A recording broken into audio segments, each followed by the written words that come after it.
अस्सलाम वालेकुम students, tech city channel में आप लोगों को वेलकम। स्टूडेंट, आज की इस वीडियो में अभी हम डिस्कस करेंगे कि अवेंजर डोंगल की एसपीटी की जो नई अपडेट आई है उसमें क्या नई चीज़ें ऐड हुई हैं, कौन कौन से नए प्रोसेसर हैं। तो सबसे पहले तो देखें, एसपीटी का जो ओल्ड सेटअप था ये आपको स्क्रीन पे नज़र आ रहा होगा। ये मैं आपको रन करके दिखा देता हूँ। ये जो सेटअप था एसपीटी का अवेंजर डोंगल का, ये था 1.8। ठीक है, 1.8 में देखें जो आपको प्रोसेसर की लिस्ट नज़र आती थी ये आपको दिखा दे रहा हूँ। ठीक है, ये कुछ चीज़ें हैं, ऑलमोस्ट तकरीबन नए सारे प्रोसेसर हैं, लेकिन उन्होंने जो इनकी नई अपडेट आई है 1.9 वो हम डाउनलोड करते हैं और इंस्टॉल करते हैं, देखते हैं उसमें क्या नई चीज़ें हैं। तो इसकी देखें, ये जो नई अपडेट है जीएसएम होस्टिंग पे, यहाँ पे आपको बताया जा रहा है कि ये 26 अगस्त को अपडेट लॉन्च हुई है और अल्कैटल OT5030 ये सपोर्ट है। अब इसका आप आईमी रिपेयर कर सकेंगे। इसके अलावा जेनिक स्पेक्ट्रम में एंड्रॉयड 10 वाले फ़ोन जो हैं ये प्रोसेसर देखें बता दिए गए हैं। इन प्रोसेसर्स का आप जो है आईएमई रिपेयर कर सकेंगे और बाकी चीज़ें जो हैं फ्लैशिंग वगैरह ये सारी चीज़ें बता दी हैं। Edit possibility to write firmware which read for phone.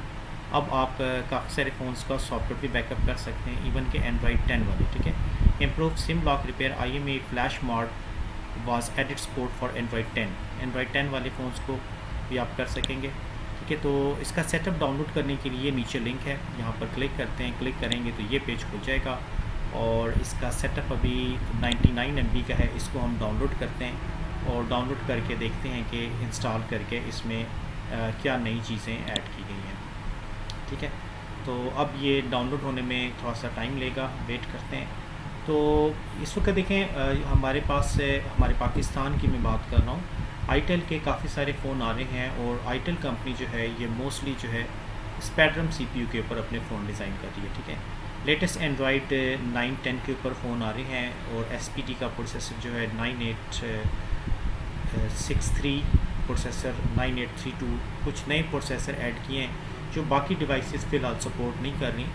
ठीक है, इवन के जो एक्वा डोंगल है वो भी कुछ स्पेक्ट्रम सीपीयू में अभी प्रॉब्लम क्रिएट कर रही है।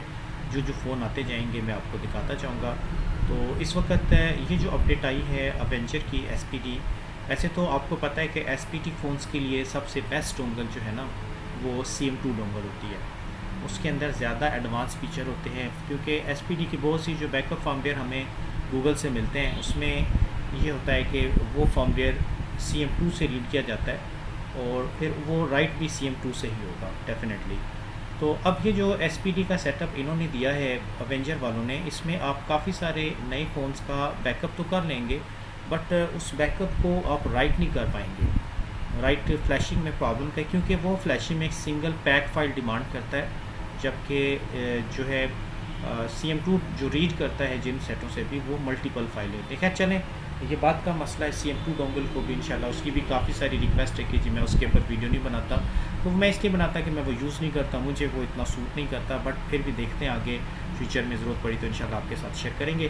खैर, इस वक्त देखें जी, ये एसपीटी का जो लेटेस्ट सेटअप है 1.9 ये तकरीबन डाउनलोड हो चुका है। तो ओपन फोल्डर करते हैं और पहले की तरह मैं इसको चलें बाद में मूव कर लेंगे। ये देखें जी, इसको इंस्टॉल करते हैं और इंस्टॉल करके देखते हैं कि ये जो नया सेटअप आया SPRD का, इसमें क्या तब्दीली। कुछ तो आपको मैंने दिखा दिया है जीएसएम होस्टिंग साइट पे, बट थोड़ा सा इसका इंटरफेस भी चेक कर लेते हैं कि इंटरफेस में कुछ नए सीपीयू लिस्ट में नज़र आते हैं कि नहीं। बाकी जो फंक्शंस हैं वो उन्होंने बता दिए हैं कि नए फंक्शंस क्या क्या ऐड किए हैं। अब जो फ़ोन आते जाएंगे तो इंशाल्लाह कोशिश करूँगा कि ऑपरेट करके आपके साथ शेयर किया जाए। तो ये देख लें जी, सेटअप हमने डाउनलोड करके इंस्टॉल कर दिया। ये डेस्कटॉप पे इसका आइकन है। अब इसको रन करते हैं और देखते हैं कि किस तरह का इंटरफेस है, क्या चेंजिंग आई है। तो इसमें जो चेंजिंग आई है वो देख लें जी। फ़र्स्ट ऑफ़ ऑल जो है यहाँ से स्टार्ट लेते हैं। तो ये एज इट इज़ है। फर्मवेयर यूटिलिटीज़ टैब में ये इन्होंने IME रिपेयर NVFS ये थोड़ा सा ऐड किया है और बूट में ये देखें फर्मवेयर डंप करने का ऑप्शन भी है। खैर ये छोटे फ़ोन हैं, नए फ़ोन्स में हाँ जी ये वेल डन, अच्छी इम्प्रूवमेंट आई है। ये देखें A10 प्लस जो है वीको के, और ये यहाँ पे साइन 1 साइन 2 ये कोई नए ब्रांड्स वगैरह आई थिंक आए हैं, और सिम लॉक A10 प्लस ये सारे जो हैं इन्होंने कुछ एडिशन नज़र आ रही होगी आपको। यहाँ पर प्रोसेसर भी काफ़ी सारे चंद एक ऐड हो गए हैं। इसके अलावा ये IMEI से रिलेटेड चीज़ें हो गई, सिम लॉक में कुछ चेंजिंग आई है, फ्लैशिंग में ओपन एंड यस, ये था जी मेन चीज़ जो मुझे चाहिए था कि पहले जो है हम जब फ्लैश करते थे फ़ोन को, जो अभी मैं आपसे डिस्कस कर रहा था कि जो CM2 डोंगल से फर्मवेयर रीड किया जाता है वो नहीं होता, तो अब देखें जी आप कर सकते हैं। ठीक है, SPD की जो XML फ़ाइल होगी ना उसके साथ भी फ्लैशिंग की जा सकेगी। ये तो बहुत ज़बरदस्त अपडेट आ गई। अब तो फिर तो फ़ारग ही समझें अब CM2 को, इसी से सारा काम आ जाएगा। तो अब आपको बात समझ आ रही होगी कि मैं CM2 क्यों नहीं यूज़ करता। ठीक है, खैर जी इसके ऊपर इंशाल्लाह डिस्कस करेंगे नेक्स्ट किसी वीडियो में। और ये जी ADB ऑपरेशन और यूटिलिटीज़ में मेक कस्टम लोडर बाकी सारा एज इट इज़ है। तो ये था जी स्टूडेंट, नई अपडेट से आपको थोड़ा सा अवेयर करना था कि SPD की जो नई अपडेट आ गई है एवेंचर की, आप लोग भी जाकर जल्दी से डाउनलोड करके इंस्टॉल कर लें और इसके ऊपर प्रैक्टिकली इंशाल्लाह फिर डिस्कस करेंगे। तो इस वीडियो में स्टूडेंट इतना ही रखते हैं, नेक्स्ट वीडियो के साथ फिर इंशाल्लाह ताला हाजिर होऊंगा। तब तक के लिए अल्लाह हाफ़िज़।